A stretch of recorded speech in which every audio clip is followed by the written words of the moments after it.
જય માતાજી, જય શ્રી કૃષ્ણ. બધા જે કુશળ મંગળ હશો આખા ગામના, એવી મારી હૃદયથી શુભકામનાઓ છે તમને બધાને. તો અમે મારા ફઈના ઘરેથી આવી ગયા છીએ અને મારા ફઈના ઘરે ગયા અને માનસો નહીં, મારા ભાઈ જે છે અરવિંદભાઈ, મારા ભાભી, બધા નોર્મલ તો વિડીયો જોતા જ હોય છે બરાબર. રોજે હું જે પોસ્ટ કરું એ મારા ભાભીએ તો મને ફોલો કરેલા છે, પણ મારા અરવિંદભાઈ નથી ખબર કે મેં આવી કોઈ આઈડી બનાવી છે. તો એને પછી જોયા અને ત્રણેય ઢીંગલીઓને અરવિંદભાઈ બહુ જ હસ્યા મારા વિડીયો જોઈને. મને નહીં ખબર એમને શું ગમતું હતું ને શું, પણ એ આનંદ લઈ રહ્યા હતા. તો એમને હસતા જોઈને, એમને ખુશ જોઈને, એ બી મતલબ હું જે લહેકામાં બોલું છું ભલા માણસ, તો મને કે આ સુરેખા ક્યાંથી શીખી આ ભલા માણસ બોલતા. તો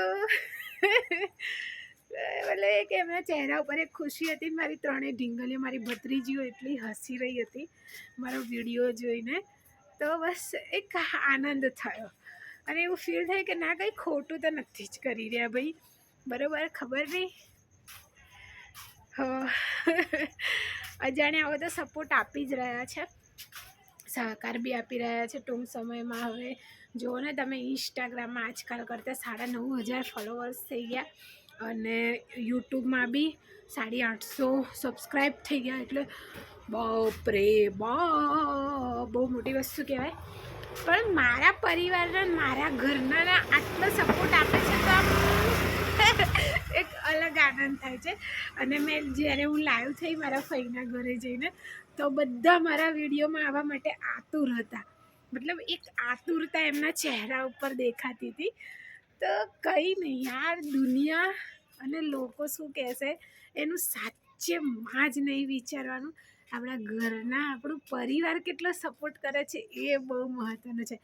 બાકી कुछ तो लोग कहेंगे, लोगों का काम है कहना, छोड़ो बेकार की बातों को, हमें यूट्यूब पे है रहना. તો આજના દિવસની વાત કરું તો આજનો દિવસ સરસ રહ્યો. સવારે સમયસર આજે હું ઉઠી ગઈ હતી ને સમયસર ઓફિસ પહોંચી ગઈ હતી. આજે સવારે લીલી ડુંગળીનું અને મારી મમ્મીએ મોડું થતું હતું તો એક બાજરીનો રોટલો ઘડી દીધો હતો. તો હું અડધો ચામાં ખાઈને ગઈ હતી ને અડધો ટિફિનમાં લઈને ગઈ હતી. અને પછી આજે મેં બહુ ચા પીધી, મતલબ 1 2 3 4 5. ઓકે, સવારે ઘરેથી 2 રકાબી પીને ગઈ, ઓફિસમાં 5 ચા, પાછું ઘરે આવીને સાંજે ચા પીધી. એટલે પછી ફઈના ઘરે ગયા હતા ને તો ચા નહીં પીધી, ઠંડુ પીધું પાછું. એટલે આજે આમ બહુ ભાર થઈ ગયો હોય ને એવું લાગે છે. બટ ખબર નહીં, પણ આજે એક શું કહેવાય, આજે મતલબ હું ઘરે આવી પછી મારા ભાભીનો રસ્તામાં હતી ને ફોન આવ્યો કે ફઈની તબિયત થોડી ઢીલી છે તો તમે આવજો ખબર લેવા, છો થોડી વાર બેસવા માટે આવજો. તો ફઈને સારું લાગે તો પછી મેં તરત આવીને મમ્મીને કીધું કે મમ્મી આવું છે ભાઈ, આપણે જવાનું છે. મમ્મીએ જલ્દી દાળ કરી દીધી ને જલ્દી બાજરીના રોટલા ઘડી દીધા. એટલે મેં બી જલ્દી રોટલા ઉતરતા જ હતા ને ખાઈ લીધું. મમ્મીએ ખાધું ને અમે લોકો ગયા.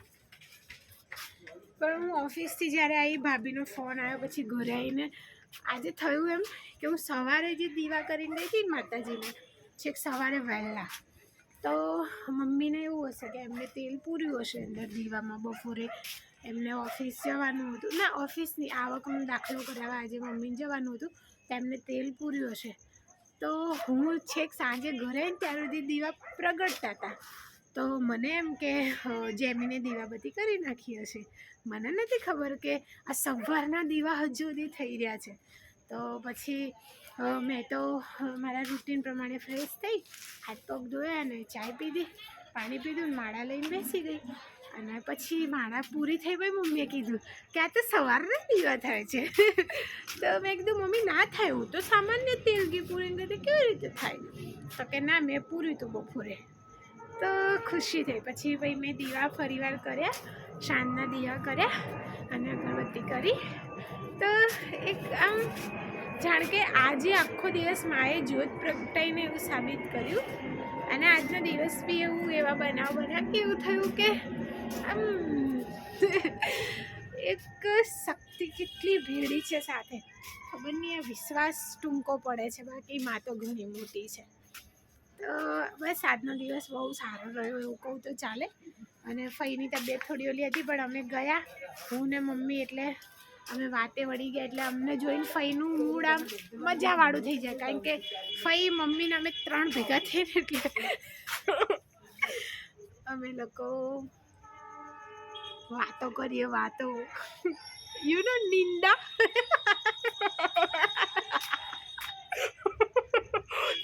અમે આ વિડીયોમાં કહેવાનું હતું કે નહીં પણ એ ખોય ને કુટુંબનું આને આમ કરીને ફલાણાએ આમ કરીને ઢેકણાનું ઓમ થયું ઓની તમને ખબર પડી ઓને ઓમ કરીને પેલાએ આમ કરીને મતલબ એક લેડીઝ ભેગા થાય એટલે એક નિંદા કરવાની બી વાત અલગ છે, એની બી કંઈક મજા અલગ છે. તો એક સેકન્ડ લઈએ આપણે, રિક્ષા આવે છે તો ઓકે, તો એની બી કંઈક મજા અલગ છે. તો પછી અમે લોકો ઘરે આવી ગયા. મારા ફઈ તો મને ખુશ છો એટલે બહુ ખુશ થઈ જાય અને મારા ફઈના આશીર્વાદ હંમેશાથી મારા માથે છે. સાચેમાં બસ હું એવું નહીં કહું કે મેં આખા ગામનું સારું કર્યું હશે, નહીં જ કર્યું હોય એવું કહી દઉં, પણ મારા ફઈની વાત આવે ને ત્યાં અમે પાછા નહીં પડતા. અમારી જોડે હોય કે ના હોય, અમારાથી થાય એટલું કરવાની કોશિશ કરીએ છીએ. જોકે હમણાં તો વરસથી આ ઘર કર્યું એટલે એના કારણે થોડું બહાર આવી ગયો છે, કારણ કે જવાબદારીઓ વધી ગઈ, થોડો ખર્ચો થઈ ગયો, એમાં એનો લોડ આવી ગયો, એટલે પહેલાં જે આમ કંઈ નહીં કરી શકતા ટૂંકમાં, પણ અમારાથી થાય એમની માટે કરીએ છીએ. અને તમે માનશો નહીં, મારા ફઈની દુઆઓ મને એટલી લાગી છે ને, મતલબ હું આખા ગામ માટે ખરાબ હોઈશ કે આખા ગમે મારા ઓળખીતા સગાવાલા મેં જેને બોલ્યું હશે, જેનું ખોટું કર્યું હશે, પણ મારા ફઈ માટે હું એક બેસ્ટ મતલબ બેસ્ટમાં બેસ્ટ ભત્રીજી છું એમની, એવું છે. મારા ફઈ ભાઈ મારા ભાભી બધા તો આમ તો મને છે ને આજે મારા ભાભીનો ફોન આવ્યો તો મને એવું થતું હતું કે હું શું કહેવાય આ કરું, એક વિડીયો બનાવું જ મારા ફઈ માટે. કેટલું અંધારું યાર, આટલું બહુ અંધારું થઈ ગયું, એટલે હવે એ બાજુના રોડે નહીં જવાનું, બરાબર? તો પછી અર્થ શું વિડીયો કરવાનો? તો આમ તો હું વિચારતી હતી કે હું મારા ફઈ માટે એક વિડીયો બનાવું, આજે પછી એમની ખબર કાઢવા જવાનું થયું એટલા માટે આ વાત મૂકું. બટ એક હોય ને કે જે લોકો એવું માનતા હોય ને કે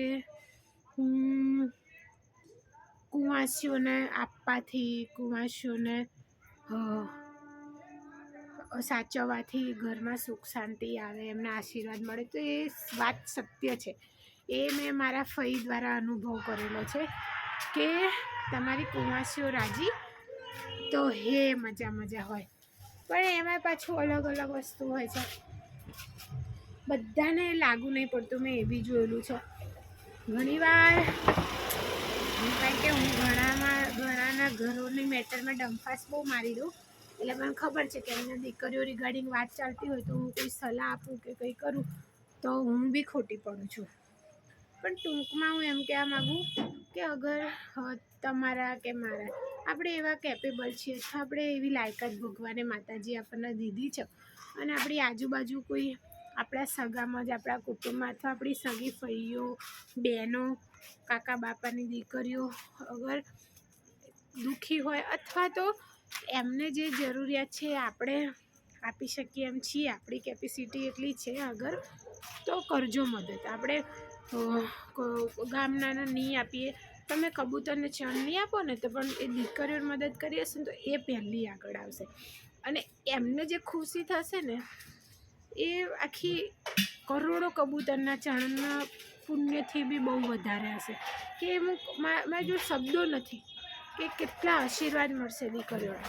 તો નોર્મલી એવું થતું, મેં એવા લોકો બી જોયેલા કે હું એવું નહીં કહેતી તમારા ભાઈઓની કેવીની વાત કરી, ખાલી હું તો દીકરીઓની જ હાલ વાત કરું છું કે કારણ કે ભાઈઓના તો નોર્મલી 70% લોકોને ઇશ્યુ હોય, એટલે હું એવું ના કહું મદદ કરો કાતે, પણ આપણા ઘરની દીકરીઓ હોય અથવા કાકા કુટુંબની હોય, તમને એવું લાગતું હોય કે મદદ કરી શકે એવી કેપેસિટી હોય તો કરો. મેં જોયું છે ઘણા લોકો મંદિરોમાં દાન કરે, બીજા લોકોને આપો, તો એ સારી વસ્તુ છે. નો ડાઉટ આપવું જોઈએ, પ્રભુ તમને આપ્યું છે તમે આપો. પણ પહેલાં આપણી આજુબાજુ તો જુઓ.